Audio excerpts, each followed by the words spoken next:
अग्निवर्णमभिषिच्य राघवः स्वे पदे तनयमग्नितेजसम् शिश्रिये श्रुतवतामपश्चिमः पश्चिमे वयसि नैमिषं वशी। अग्निवर्णमिति श्रुतवतां श्रुतसम्पन्नानाम् अपश्चिमः प्रथमः वशी जितेन्द्रियः राघवः सुदर्शनः पश्चिमे वयसि वार्धके स्वे पदे स्थाने अग्नितेजसं तनयम् अग्निवर्णम् अभिषिच्य नैमिषं नैमिषारण्यं शिश्रिये श्रितवान्। तत्र तीर्थसलिलेन दीर्घिकाः तल्पमन्तरितभूमिभिः कुशैः सौधवासमुटजेन विस्मृतः सञ्चिकाय फलनिस्पृहस्तपः। तत्रेति तत्र नैमिषे तीर्थसलिलेन दीर्घिकाः विहारवापीः अन्तरितभूमिभिः कुशैः तल्पं शय्याम् उटजेन पर्णशालया सौधवासं विस्मृतः विस्मृतवान् सः कर्तरिक्तः फले स्वर्गादिफले निस्पृहः तपः सञ्चिकाय सञ्चितवान्। लब्धपालनविधौ न तत्सुतः खेदमाप गुरुणा हि मेदिनी भोक्तुमेव भुजनिर्जितद्विषा न प्रसादयितुमस्य कल्पिता। लब्धेति तत्सुतः सुदर्शनपुत्रः अग्निवर्णः लब्धपालनविधौ लब्धस्य राज्यस्य पालनकर्मणि खेदं न आप अक्लेशेन अपालयत् इत्यर्थः। कुतः हि यस्मात् भुजनिर्जितद्विषा गुरुणा पित्रा मेदिनी अस्य अग्निवर्णस्य भोक्तुमेव कल्पिता प्रसादयितुं न। प्रसाधनं कण्टकशोधनम् अलङ्कृतिः ध्वन्यते तथा च यथा अलङ्कृत्य नीता युवतिः केवलम् उपभुज्यते तद्वत् इति भावः। सोऽधिकारमभिकः कुलोचितम् काश्चन स्वयमवर्तयत्समाः सन्निवेश्य सचिवेष्वतः परम् स्त्रीविधेय नवयौवनोऽभवत्। स इति अभिकः कामुकः अनुकाभिकाभीकः कमिता इति निपातः कम्रः कामयिताभीकः कमनः कामनोभिकः इत्यमरः। सः अग्निवर्णः कुलोचितम् अधिकारं प्रजापालनं काश्चन समाः कतिचित् वत्सरान् स्वयम् अवर्तयत् अकरोत्। अतः परं सचिवेषु सन्निवेश्य निधाय स्त्रीविधेयं स्त्रियधीनं नवं यौवनं यस्य सः अभवत् स्त्रियासक्तः अभूत् इत्यर्थः। कामिनी सहचरस्य कामिनः तस्य वेश्मसु मृदङ्गनादिषु ऋद्धिमन्तमधिकर्धिरुत्तरः पूर्वमुत्सवमपोहदुत्सवः। कामिनीति कामिनी सहचरस्य कामिनः तस्य मृदङ्गनादिषु मृदङ्गनादवत्सु वेश्मसु अधिकर्थिः पूर्वस्मात् अधिकसंभारः उत्तरः उत्सवः वृद्धिमन्तं साधनसम्पन्नं पूर्वमुत्सवम् अपोहत् अपानुदत् उत्तरोत्तराधिका तस्य उत्सवपरम्परा वृत्ता इत्यर्थः। इन्द्रियार्थपरिशून्यमक्षमः सोढुमेकमपि सक्षणान्तरम् अन्तरेव विहरन् दिवानिशम् न व्यपैक्षत समुत्सुकाः प्रजाः। इन्द्रियार्थमिति इन्द्रियार्थपरिशून्यं शब्दादिविषयरहितम् एकमपि क्षणान्तरं क्षणभेदं सोढुम् अक्षमः अशक्तः सः अग्निवर्णः दिवानिशम् अन्तरेव विहरन् समुत्सुकाः दर्शनकाङ्क्षिणीः प्रजाः न व्यपैक्षत न अपेक्षितवान्। गौरवाद्यदपि जातु मन्त्रिणाम् दर्शनम् प्रकृतिकाङ्क्षितम् ददौ तद्गवाक्षविवरावलम्बिना केवलेन चरणेन कल्पितम्। गौरवादिति जातु कदाचित् मन्त्रिणाम् गौरवात् गुरुत्वाद्धेतोः मन्त्रिवचनानुरोधात् इत्यर्थः। प्रकृतिभिः प्रजाभिः काङ्क्षितम् यदपि दर्शनम् ददौ तदपि गवाक्षविवरावलम्बिना केवलेन चरणेन चरणमात्रेण कल्पितम् सम्पादितम् न तु मुखावलोकनप्रदानेन इत्यर्थः।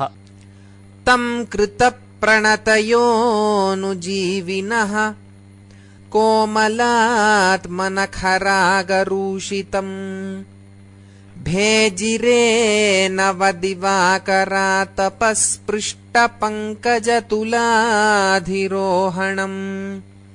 तमिति कोमलेन मृदुलेन आत्मनखानाम् रागेण आरुण्येन रूषितम् छुरितम् अत एव नवदिवाकरातपेन स्पृष्टम् व्याप्तम् यत्पङ्कजम् तस्य तुलाम् साम्यताम् अधिरोहति प्राप्नोतीति तुलाधिरोहणम्।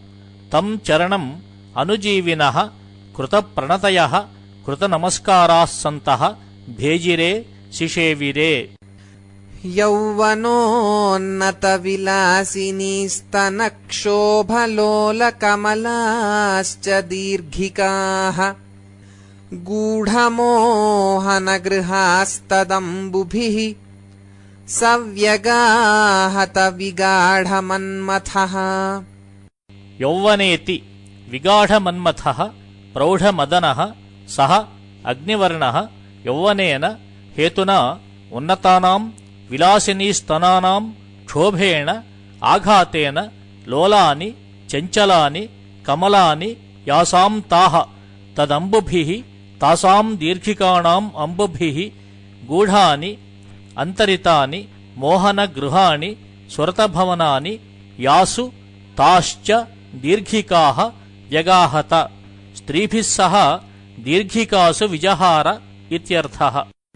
तत्र सेकहृतलोचनाञ्जनैः धौतरागपरिपाटलाधरैः अङ्गनास्तमधिकम् व्यलोभयन् अर्पितप्रकृतकान्तिभिर्मुखैः। तत्रेति तत्र दीर्घिकासु अङ्गनाः सेकेन हृतम् लोचनाञ्जनम् नेत्रकज्जलम् येषाम् तैः रज्यते अनेनेति रागः रागद्रव्यम् लाक्षादि। रागस्य परिपाटलः अङ्गगुणः गुणे शुक्लादयः पुंसि इत्यमरः। धौतः रागपरिपाटलः येषाम् ते तथोक्ताः अधराः येषाम् तैः निवृत्तसाङ्क्रमिकरागैः इत्यर्थः। अत एव अर्पितप्रकृतकान्तिभिः अभिव्यञ्जितस्वाभाविकरागैः इत्यर्थः। एवम्भूतैः मुखैः तम् अग्निवर्णम् अधिकम् व्यलोभयन् प्रलोभितवत्यः। घ्राणकान्तमधुगन्धकर्षिणीः पानभूमिरचनाः प्रिया सखः अभ्यपद्यत सवासिता सखः पुष्पिताः कमलिनीरिवद्विपः।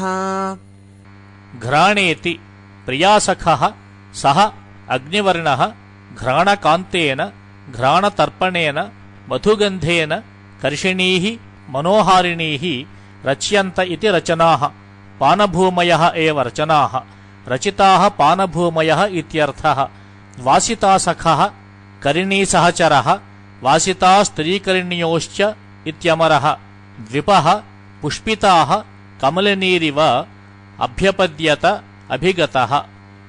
सातिरेकमदकारणम् रहः तेन दत्तमभिलेषु रङ्गनाः ताभिरप्युपहृतम् मुखासवम् सोऽपि बद्बकुलतुल्यदोहदः सेति अंगनाः रहः रहसि सातिरेकस्य सातिशयस्य मदस्य कारणं तेन अग्निवर्णेन दत्तं मुखासवम् अभिलेषुः वकुलेन तुल्यदोहदः तुल्याभिषवः अथ दोहदम् इच्छाकाङ्क्षास्पृहेहातृट् इत्यमरः वकुलद्रुमस्य अङ्गनामद्यार्थित्वात् तुल्याभिलाषत्वम् सोऽपि ताभिः अङ्गनाभिः उपहृतम् दत्तम् मुखासवम् अपिबत्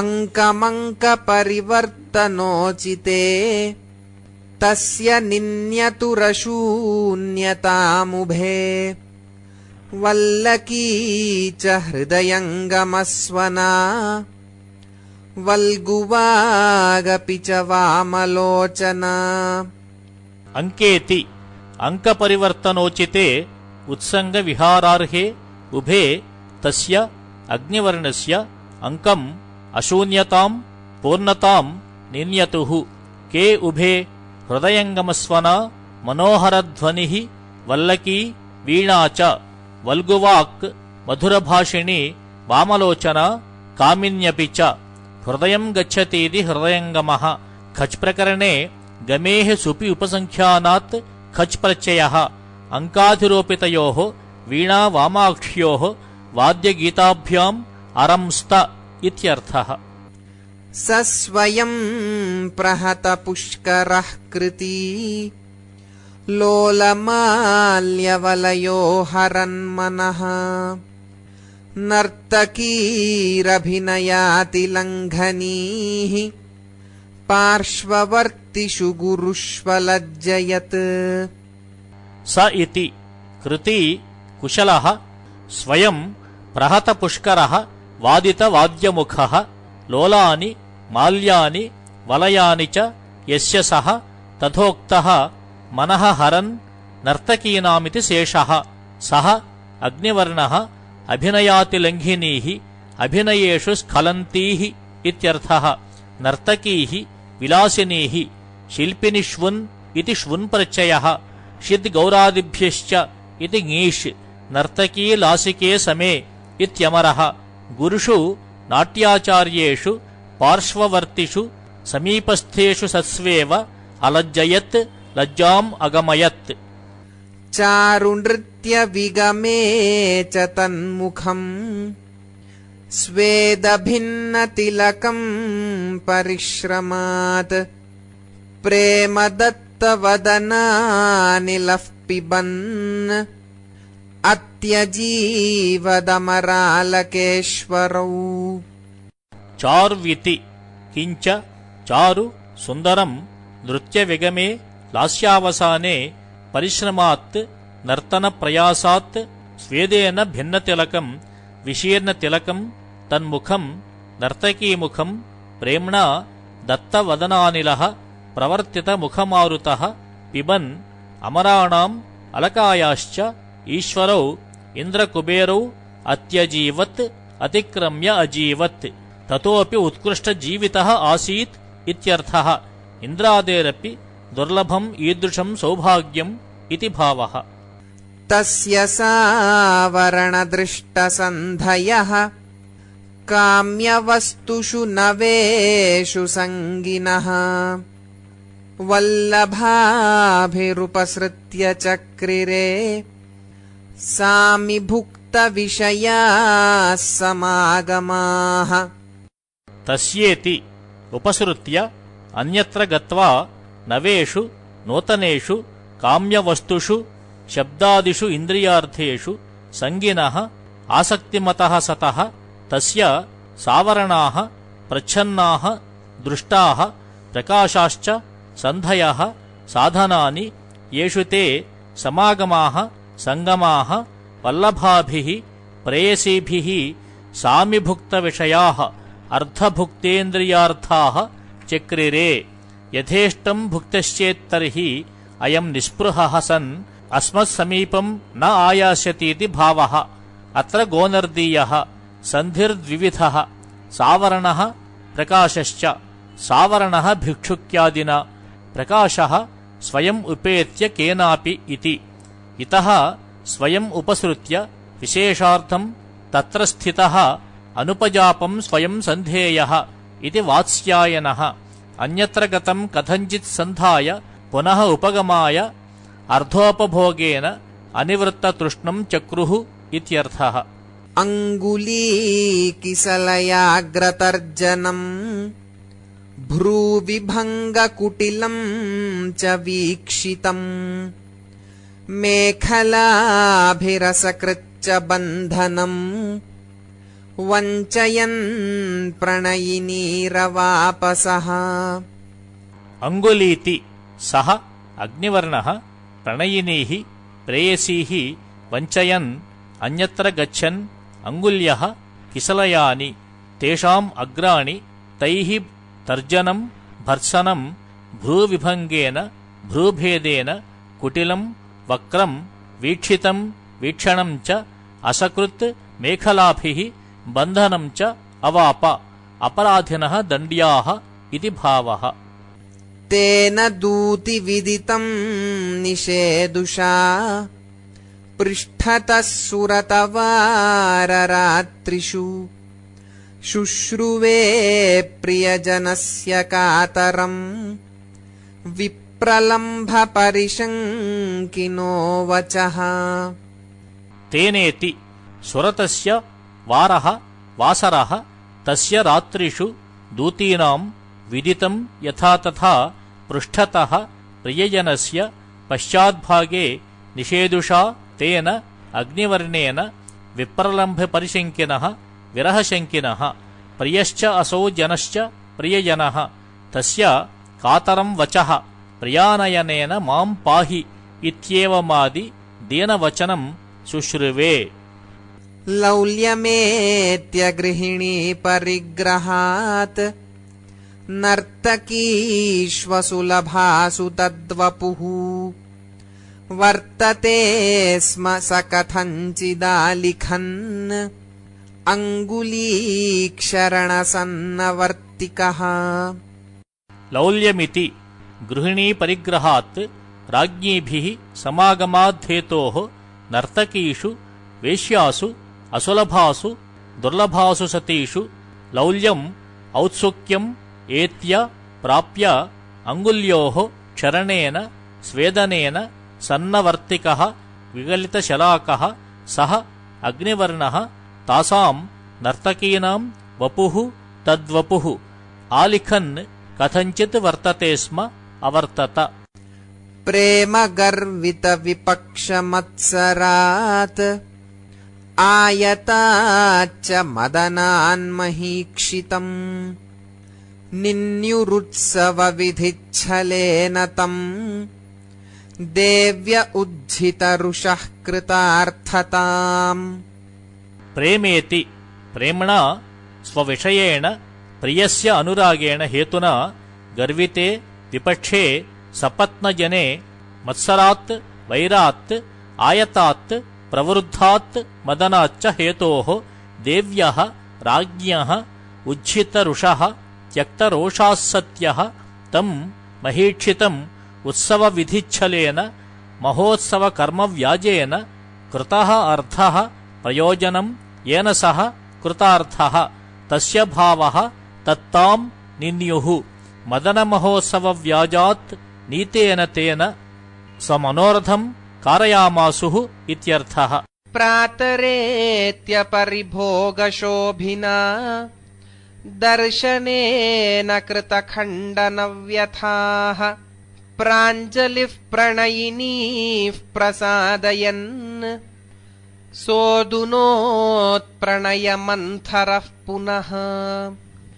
प्रातरिति सः अग्निवर्णः प्रातः एत्य आगत्य परिभोगशोभिना दर्शनेन हेतुना दृशेः न्यन्तात् ल्युट् कृताः खण्डनव्यथाः यासान्ताः तथोक्ताः खण्डिताः इत्यर्थः।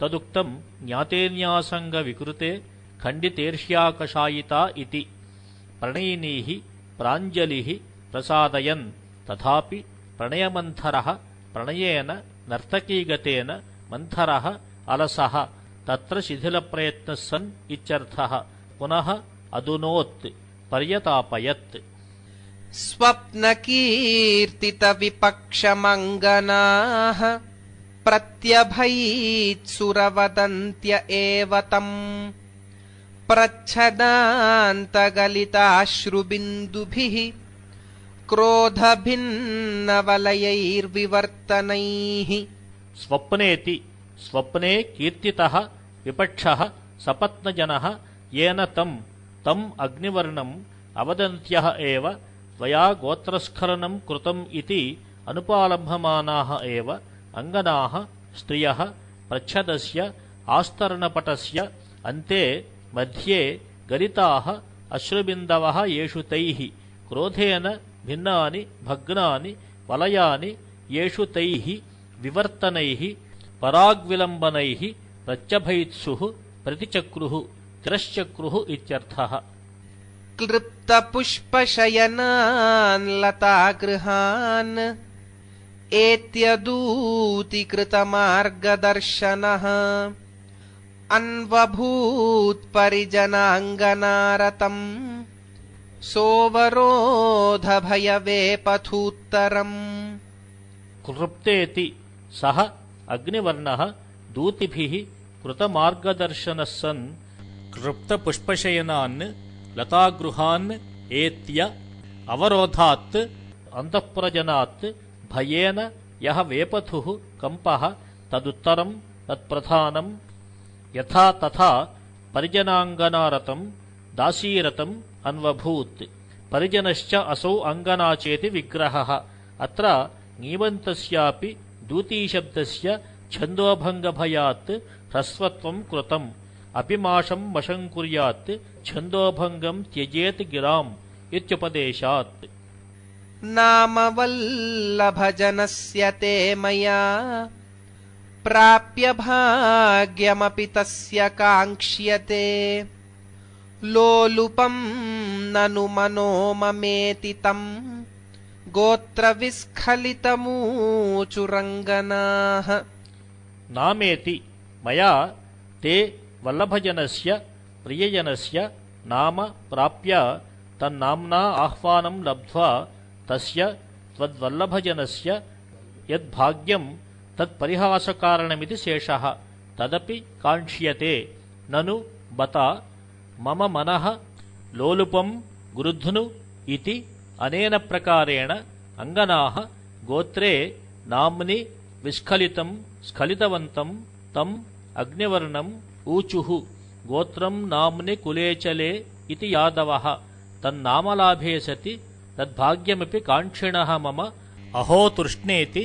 सोल्लुण्ठम् उपालम्भन्त इत्यर्थः चूर्णबभ्रुलुलितस्रगाकुलम् छिन्नमेखलमलक्तकाङ्कितम् उत्थितस्य शयनं विलासिनः तस्य विभ्रमरतान्यपावृणोत् चूर्णेति चूर्णैः बभ्रु चूर्णैः व्यानतकरणैः अधोमुखावस्थितायाः स्त्रियाः चिकुरगलितैः कुङ्कुमादिभिः बभ्रु पिङ्गलम् बभ्रु स्यात् पिङ्गले त्रिषु इत्यमरः लुलितस्रगाकुलम् करिपदाख्यबन्धे स्त्रियाः भूमिगतमस्तकतया पतिताभिः लुलितस्रग्भिः आकुलम् छिन्नमेखलम् हरिविक्रमकरणैः स्त्रियाः उत्थितैकचरणत्वात् गलितमेखलम् अलक्तकाङ्क्षितम् धैनुकबन्धे अलक्तकाङ्कितम् धैनुकबन्धे भूतलनिहितकान्ताचरणत्वात् लाक्षारागरूषितम् शयनम् कर्तृ उत्थितस्य शयनादिति भावः विलासिनः तस्य अग्निवर्णस्य विभ्रमरतानि लीलारतानि स्वरतबन्धविशेषान् इत्यर्थः अपावृणोत् स्फुटीचकार व्यानतादीनां लक्षणं रतिरहस्ये व्यानतं रतमिदं प्रिया यदि स्यादधोमुखचतुष्पदाकृतिः तत्कटिं समधिरुह्य वल्लभ स्यात् वृषादि पशुसंस्थितस्थितिः भूगतस्तदभुजास्य मस्तकाम् उन्नतोऽस्फि च मधोमुखीं स्त्रियम् क्रामति स्वकरकृष्टमेहने वल्लभे करिपदं तदुच्यते योषिदेकचरणे समुत्थिते जायते हि हरिविक्रमाह्वयः न्यस्तहस्तयुगला निजे पदे योषिदेति कटिरूढवल्लभा अग्रतो यदि शनैरधोमुखी धैनुकं वृषवदुन्नते प्रिये इति। स स्वयं चरणरागमादधे योषितां न च तथा समाहितः लोभ्यमाननयनश्लथांशुकैः मेखलागुणपदैर्नितम्बिभिः। स इति सः अग्निवर्णः स्वयमेव योषितां चरणयोः रागं लाक्षारसम् आदत्ते अर्पयामास किञ्च श्लथांशुकैः प्रियाङ्गस्पर्शात् इति भावः नितम्बिभिः नितम्बवद्भिः मेखलागुणपदैः जघन्यैः पश्चान्नितम्बस्त्रीकट्याः क्लीबेतु जघनं पुरः इत्यमरः लोभ्यमाननयनः आकृष्यमाणदृष्टिः सन् तथा समाहितः अवहितः नादधे यथा सम्यक् रागरचना स्यादिति भावः। चुम्बने विपरिवर्तिताधरम् हस्तरोधिरशना विघट्टने विघ्नितेच्छमपि तस्य सर्वतः मन्मथेन्धनमभूद्वधूरतम्। चुम्बन इति चुम्बने प्रवृत्ते सति विपरिवर्तिताधरम् परिहृतोष्ठम् रचनायाः विघट्टने ग्रन्थिविश्रंसने प्रसक्ते सति हस्तं रुणद्धि वारयतीति हस्तरोधि इत्थं सर्वतः सर्वत्र विघ्नितेच्छं प्रतिहतमनोरथम् अपि वधूनां व्रतं सुरतं तस्य अग्निवर्णस्य मन्मथेन्धनं कामोद्दीपकम् अभूत्। दर्पणेषु परिभोगदर्शिनीः नर्मपूर्वमनुपृष्ठसंस्थितः छायया स्मितमनोज्ञया वधूः ह्रीनिमीलितमुखीश्चकारसः।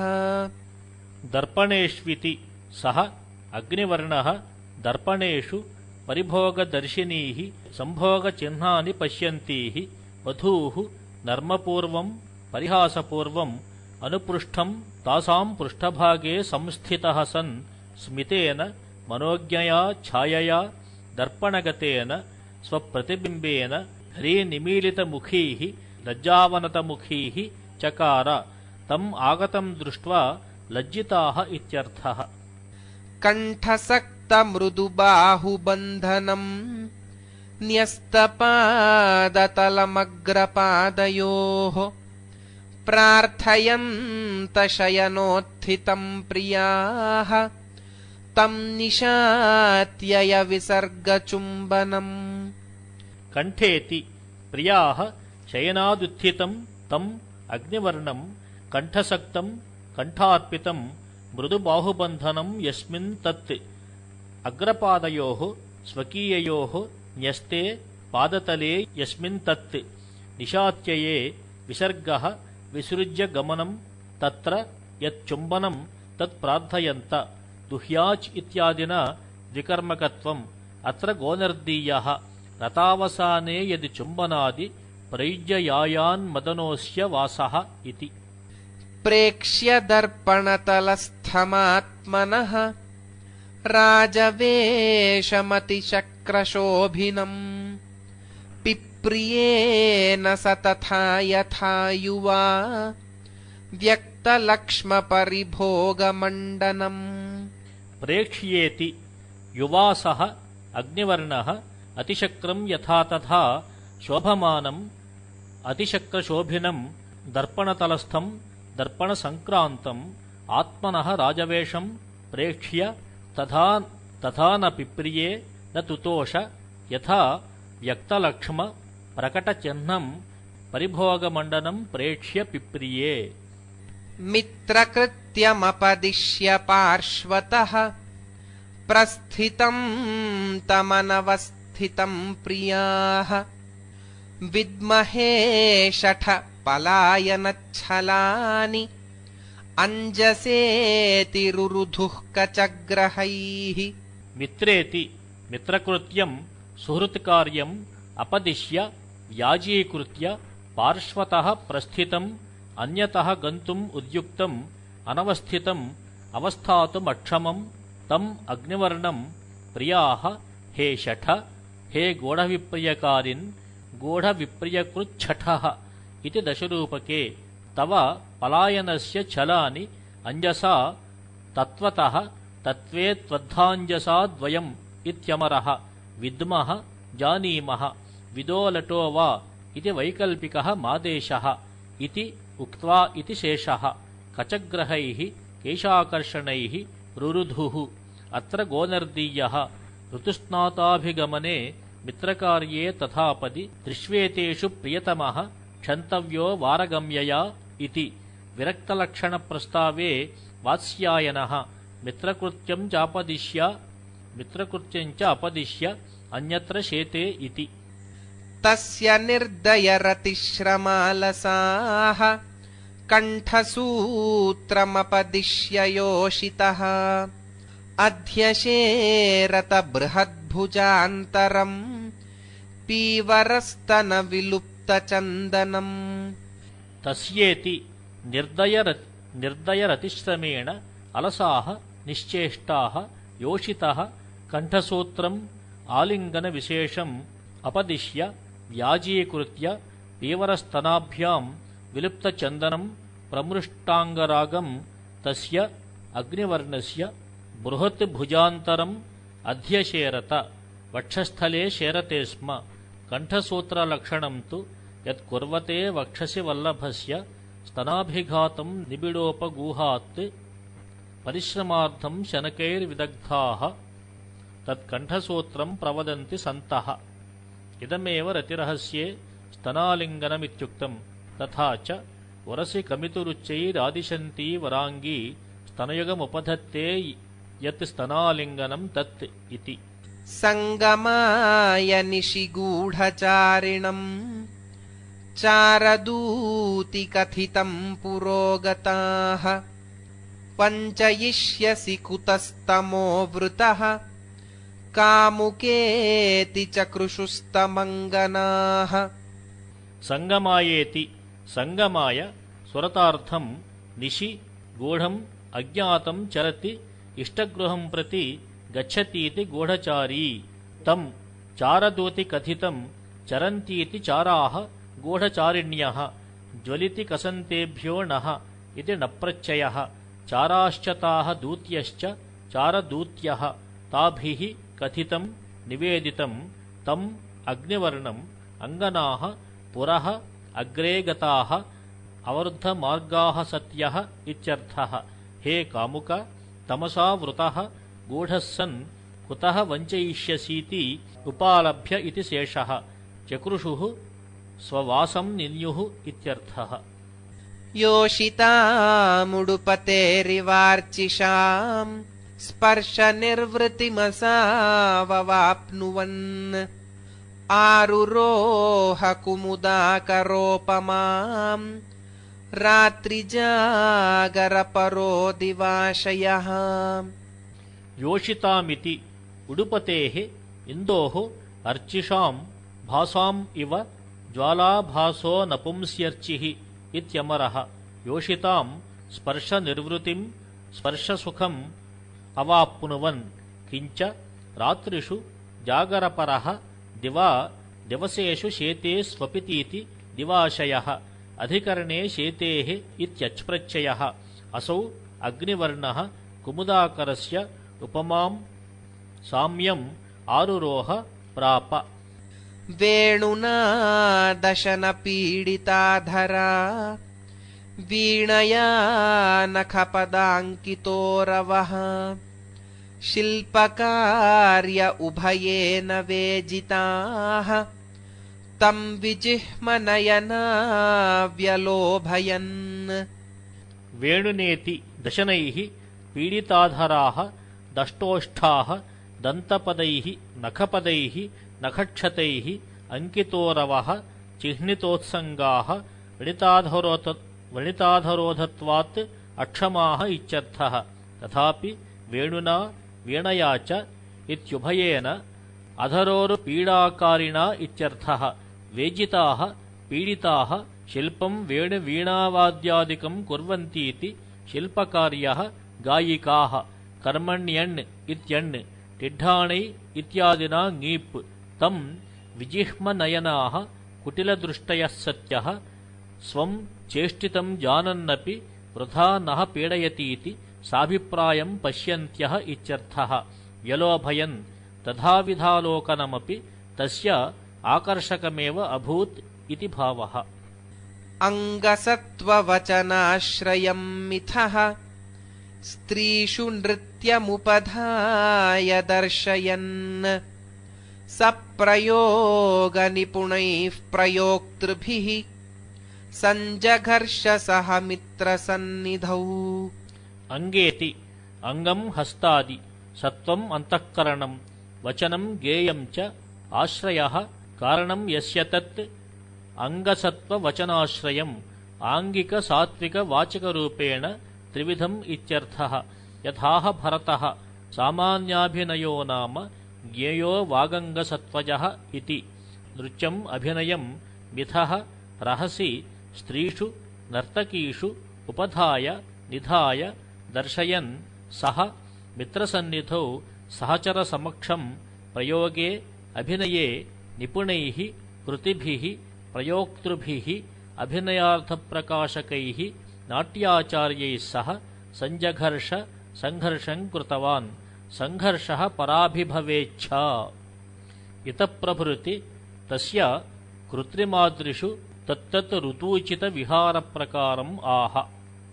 अंसलम्बिकुटजार्जुनस्रजः तस्य नीपरजसाङ्गरागिणः प्रावृषि प्रमदबर्हिणेष्वभूत् कृत्रिमादृषु विहारविभ्रमः। अंसेति प्रावृषि अंसलम्बिन्यः कुटजानाम् अर्जुनानां ककुभानां च स्रजः यस्य तस्य नीपानां कदम्बकुसुमानां रजसा अंगरागिणः अंगरागवतः तस्य अग्निवर्णस्य प्रमदबर्हिणेषु मत्तमयूरेषु कृत्रिमादृषु विहारः एव विभ्रमः विलासः अभवत्। विग्रहाश्च शयने पराङ्मुखीः नानुनेतुमबलाः सतत्वरे आचकाङ्क्ष घनशब्दविक्लवाः ता विवृत्य विशतीर्भुजान्तरम्। विग्रहादिति प्रावृषि इत्यनुषज्यते। सः अग्निवर्णः विग्रहात् प्रणयकलहात् शयने पराङ्मुखीः अबलाः अपनेतुं न तत्वरे न त्वरितवान् किन्तु घनशब्देन घनगर्जितेन विक्लवाः चकिताः। अत एव विवृत्य स्वयमेव अभिमुखीभूय भुजान्तरं विशतीः प्रविशन्तीः। आच्छीनद्योर्नुम् इति नुम् विकल्पः। ताः अबलाः आचकाङ्क्षा स्वयं ग्रहादेव साम्मुख्यम् ऐच्छत् इत्यर्थः। कार्तिकीषु सविता न हर्म्यभाक् यामिनीषु ललिताङ्गनासखः अन्वभुङ्क्त सुरतश्रमापहाम् मेघमुक्तविशदां सचन्द्रिकाम्। कार्तिकीष्विति कार्तिकस्य इमाः कार्तिक्यः तस्येदम् इत्यण् तासु यामिनीषु निशासु शरद्रात्रिषु इत्यर्थः। सवितानानि उपरि वस्त्रावृतानि हर्म्याणि भजतीति सवितानहर्म्यभाक् भजेः विप्रत्ययः।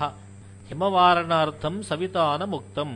ललिताङ्गनासखः सः अग्निवर्णः सुरतश्रमापहां मेघमुक्ता च सा विशदा च ताम् बहुलग्रहणात् सविशेषणसमासः। चन्द्रिकाम् अन्वभुङ्क्त सैकतं च सरयूं विवृण्वतीं श्रोणिबिम्बमिव हंसमेखलम् स्वप्रिया विलसितानुकारिणीं सौधजालविवरैर्व्यलोकयत् सैकतमिति किञ्च हंसाः एव मेखलाः यस्य तत् सैकतं पुलिनं श्रोणिबिम्बमिव विवृण्वतीम् अत एव स्वप्रिया विलसितानि अनुकरोतीति तद्विधां सरयूं सौधस्य जालानि गवाक्षाः तानि एव विवराणि तैः व्यलोकयत् मर्मरैरगुरुधूपगन्धिभिः व्यक्तहेमरशनैस्तमेकतः जह्रुराग्रथनमोक्षलोलुपम् हैमनैर्निवसनैः सुमध्यमाः मर्मरैरिति मर्मरैः संस्कारविशेषात् शब्दायमानैः अथ मर्मरः स्वनिते वस्त्रपर्णानाम् इत्यमरः अगुरुधूपगन्धिभिः व्यक्तहेमरशनैः लौल्यात् लक्ष्यमाणकनकमेखलागुणैः हैमनैः हेमन्ते भवैः सर्वत्राण् च तलोपश्च इति हेमन्तशब्दात् अण्प्रत्ययः तलोपश्च निवसनैः अंशुकैः सुमध्यमाः स्त्रियः एकतः नितम्बैकदेशे आग्रथनमोक्षयोः नीवीबन्धविश्रंसनयोः लोलुपम् आसक्तं तं जह्रुः आचक्रुषुः अर्पितस्तिमितदीपदृष्टयः गर्भवेश्मसु निवातकुक्षिषु तस्य सर्वसुरतान्तरक्षमाः साक्षितां शिशिररात्रयो ययुः अर्पितेति निवाताः वातरहिताः कुक्षयः अभ्यन्तराणि येषां तेषु गर्भवेश्मसु गृहान्तर्गृहेषु अर्पिताः दत्ताः स्तिमिताः निवातत्वात् निश्चलाः दीपाः एव दृष्टयः याभिः ताः अत्र अनिमिषदृष्टित्वञ्च गम्यते सर्वसुरतान्तरक्षमाः तापस्वेदापनोदनत्वात् दीर्घकालत्वाच्च सर्वेषां सुरतान्तराणां सुरतभेदानां क्षमाः क्रियार्हाः शिशिररात्रयः तस्य अग्निवर्णस्य साक्षितां ययुः विविक्तकालदेशत्वात् यथेच्छं विजहार इत्यर्थः दक्षिणेन पवनेन संभृतम् प्रेक्ष्य चूतकुसुमं सपल्लवम् अन्वनैषुरवधूतविग्रहाः तं दुरुत्सह वियोगमङ्गनाः दक्षिणेनेति अङ्गनाः दक्षिणेन पवनेन मलयानिलेन संभृतं जनितं सपल्लवं चोतकुसुमं प्रेक्ष्य अवधूतविग्रहाः त्यक्तविरोधास्सत्यः दुरुत्सह वियोगं दुस्सह विरहं तम् अन्वनैषुः तद्विरहम् असहमानाः स्वयमेव अनुनीतवत्यः इत्यर्थः तास्वमङ्कमधिरोप्य दोलया प्रेङ्खयन् परिजनापविद्धया मुक्तरज्जुनिबिडं भयच्छलात् कण्ठबन्धनमवाप बाहुभिः ता इति ताः अङ्गनाः स्वम् अङ्कं स्वकीयम् उत्सङ्गम् अधिरोप्य परिजनेन अपविद्धया सम्प्रेषितया दोलया मुक्तारज्जु त्यक्तदोलासूत्रं यथा तथा प्रेङ्खयन् चालयन् भयात् छलात् पतनभयमिषात् बाहुभिः अङ्गनाभुजैः निबिडं कण्ठबन्धनम् अवाप प्राप स्वयंग्रहाश्लेषसुखम् अन्वभूत् इत्यर्थः तं पयोधरनिषिक्तचन्दनैः मौक्तिकग्रथितचारुभूषणैः ग्रीष्मवेशविधिभिः सिषेविरे श्रोणिलम्बिमणिमेखलैः प्रियाः तमिति प्रियाः पयोधरेषु स्तनेषु निषिक्तम् उक्षितम् चन्दनम् येषु तैः मौक्तिकैः ग्रथितानि प्रोतानि चारुभूषणानि येषु तैः मुक्ताप्रायाभरणैः इत्यर्थः। श्रोणिलम्बिन्यः मणिमेखलाः मरकतादिमणियुक्तकटिसूत्राणि येषु तादृशैः ग्रीष्मवेषविधिभिः उष्णकालोचितनेपथ्यविधानैः शीतलोपायैः इत्यर्थः। तम् अग्निवर्णम् शिशेविरे। यत्स लग्नसहकारमासवम् रक्तपाटलसमागमम् पपौ तेन तस्य मधुनिर्गमात् कृशः चित्तयोनिरभवत् पुनर्नवः। यदिति सः अग्निवर्णः लग्नः सहकारः चोतपल्लवः यस्मिन् तम् रक्तपाटलस्य पाटलकुसुमस्य समागमः यस्य तम् आसवम् मद्यम् पपौ इति यत् तेन आसवपानेन मधुनिर्गमात् वसन्तापगमात् कृशः मन्दवीर्यः तस्य चित्तयोनिः कामः पुनः नवः प्रबलः अभवत्। एवमिन्द्रियसुखानि निर्विशन् अन्यकार्यविमुखः स पार्थिवः आत्मलक्षणनिवेदितान् ऋतून् अत्यवाहयदनङ्गवाहितः। एवमिति एवम् अनङ्गवाहितः कामप्रेरितः अन्यकार्यविमुखः सः पार्थिवः इन्द्रियाणाम् सुखानि सुखकराणि शब्दादीनि निर्विशन् अनुभवन् आत्मनः लक्षणैः कुटजस्रग्धारणादिचिह्नैः निवेदितान् अयम् ऋतुः इदानीं वर्तते इति ज्ञापितान् ऋतून् वर्षादीन् अत्यवाहयत् अगमयत्। तम् प्रमत्तमपि न प्रभावतः शेकुराक्रमितुमन्यपार्थिवाः आमयस्तु रतिरागसम्भवः दक्षशाप इव चन्द्रमक्षिणोत्।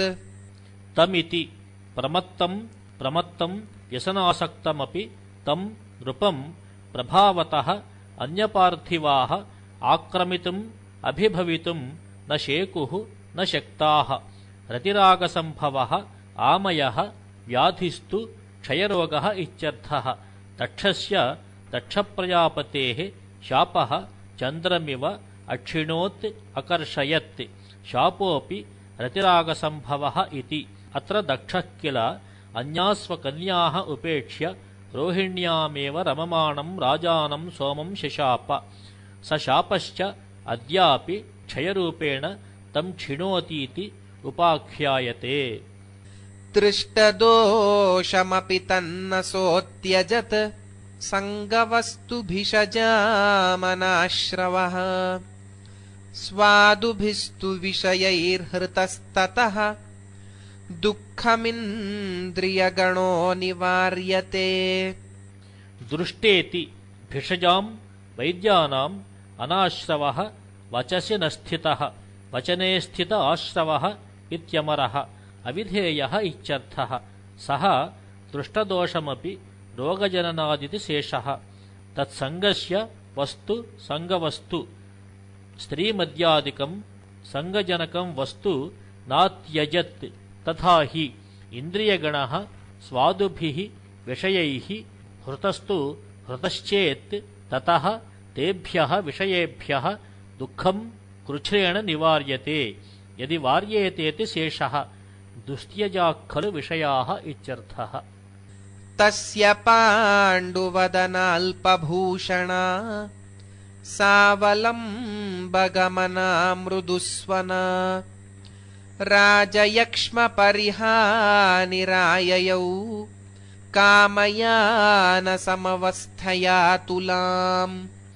तस्येति तस्य राज्ञः पाण्डुवदना अल्पभूषणा परिमिताभरणा सावलम्बम् दासादिहस्तावलम्बसहितम् गमनम् यस्याः सा सावलम्बगमना मृदुस्वना हीनस्वरा राज्ञः सोमस्य यक्ष्मा राजयक्ष्मा क्षयरोगः तेन या परिहानिः क्षीणावस्था सा कामयते विषयान् इच्छति कामयानः कामयमानः कमेर्निगन्तात् शानच् अनित्यमागमशासनम् इति मुमागमाभावः एतदेव अभिप्रेत्य उक्तं वामनेनापि कामयानशब्दः सिद्धः अनादिश्च इति तस्य समवस्थया कामुकावस्थया तुलां साम्यम् आययौ प्राप कालकृतः विशेषः अवस्था विशेषः कालिकोऽवस्था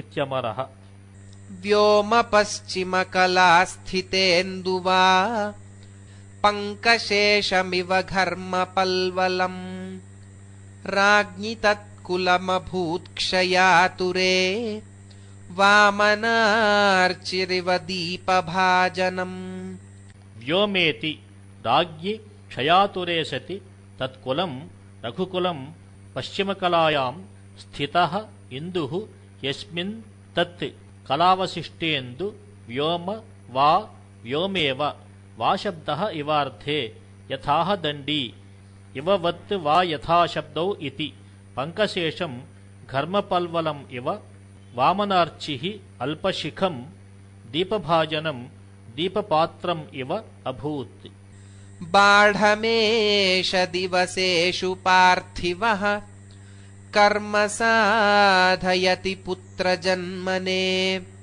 इत्यदर्शितरुजोऽस्य मन्त्रिणः शश्वदूचुरघशङ्किनीः प्रजाः बाढमिति बाढं सत्यम् एषः पार्थिवः दिवसेषु पुत्रजन्मने पुत्रोदयार्थं कर्म जपादिकं साधयति इति एवम् अदर्शितरुजः निगूहितरोगाः सन्तः अस्य राज्ञः मन्त्रिणः अघशङ्किनीः व्यसनशङ्किनीः प्रजाः शश्वत् ऊचुः सत्वनेकवनिता सखोऽपि सन् पावनीमनवलोक्य सन्ततिम् वैद्ययत्नपरिभाविनं गदम् न प्रदीप इव वायुमत्यगात् स इति स तु अग्निवर्णः अनेकवनितासखः सन्नपि पावनीं पितॄणमोचनीं सन्ततिम् अनवलोक्य पुत्रम् अनवाप्य इत्यर्थः वैद्ययत्नपरिभाविनं गदं रोगं प्रदीपः वायुम् इव नात्यगात् नातिचक्राम ममार इत्यर्थः तं गृहोपवन एव सङ्गताः पश्चिमक्रतुविदा पुरोधसा रोगशान्तिमपदिश्य मन्त्रिणः सम्भृते शिखिनि गूढमादधुः तमिति पश्चिमक्रतुविदा अन्त्येष्टिविधिज्ञेन पुरोधसा सङ्गताः समेताः मन्त्रिणः गृहोपवने एव गृहारामे एव आरामस्यादुपवनम् इत्यमरः रोगशान्तिम् अपदिश्य शान्तिकर्म व्यपदिश्य तम् अग्निवर्णं सम्भृते समिद्धे शिखिनि अग्नौ गूढम् अप्रकाशम् आदधुः निदधुः अग्निसंस्कारं चक्रुः इत्यर्थः तैः कृतप्रकृतिमुख्यसङ्ग्रहैः आशु तस्य सह धर्मचारिणी साधुदृष्टशुभगर्भलक्षणा प्रत्यपद्यत नराधिपश्रियम् तैरिति आशु शीघ्रं कृतः प्रकृतिमुख्यानां पौरजनप्रधानानां सङ्ग्रहः सन्निपातनं यैः तादृशैः मन्त्रिभिः साधु निपुणं दृष्टशुभगर्भलक्षणा परीक्षितशुभगर्भचिह्ना तस्य अग्निवर्णस्य सहधर्मचारिणी नराधिपश्रियं प्रत्यपद्यत राज्यलक्ष्मीं प्राप तस्यास्तथाविध नरेन्द्रविपत्तिशोकात् उष्णैर्विलोचनजलैः प्रथमाभितप्तः నిర్వాపితః కనకకుంభముఖోజ్జితేన వంశాభిషేక విధినా శిశిరేణ గర్భః. తస్యా ఇతి తథావిధయా నరేంద్ర విపత్యా యః శోకః తస్మాత్ ఉష్ణైః విలోచనజలైః ప్రథమాభితప్తః తస్యాః గర్భః కనకకుంభానాం ముఖైః ధారైః ఉజ్జితేన శిశిరేణ శీతలేన వంశాభిషేకవిధినా లక్షణయా అభిషేకజలేన నిర్వాపితః ఆప్యాయితః. తం భావార్థం ప్రసవసమయాకాంక్షిణీనాం ప్రజానాం అంతర్గూఢం క్షితిరివ నభో బీజముష్టిం దధానా మౌలైః సార్ధం స్థవిరసచివైర్హేమసింహాసనస్థా రాజ్ఞీ రాజ్యం విధివదశిషద్భర్తురవ్యాహతాజ్ఞా. తమితి ప్రసవః గర్భమోచనం ఫలం చ వివక్షితం స్యాదుత్పాదే ఫలే పుష్పే ప్రసవో గర్భమోచనే ఇత్యమరః. తస్య యః సమయః తదాకాంక్షిణీనాం ప్రజానాం భావార్థం భావాయ భూతయే ఇత్యర్థః. భావో లీలాక్రియాచేష్టా భూత్యభిప్రాయ జంతుషు ఇతి యాదవః. క్షితిః అంతర్గూఢం నభోబీజముష్టిమివ శ్రావణమాసి ఉక్తం బీజముష్టిం యథా ధత్తే తద్వత్ ఇత్యర్థః. ముష్టిశబ్దః ద్విలింగః. అక్లీబో ముష్టిముస్తకౌ ఇతి యాదవః. అంతర్గూఢం అంతర్గతం తం గర్భం దధానా హేమసింహాసనస్థా అవ్యాహతాజ్ఞా రాజ్ఞీ మౌలైః మూలేభవైః మూలాత్ ఆగతైర్వా ఆప్తైః ఇత్యర్థః.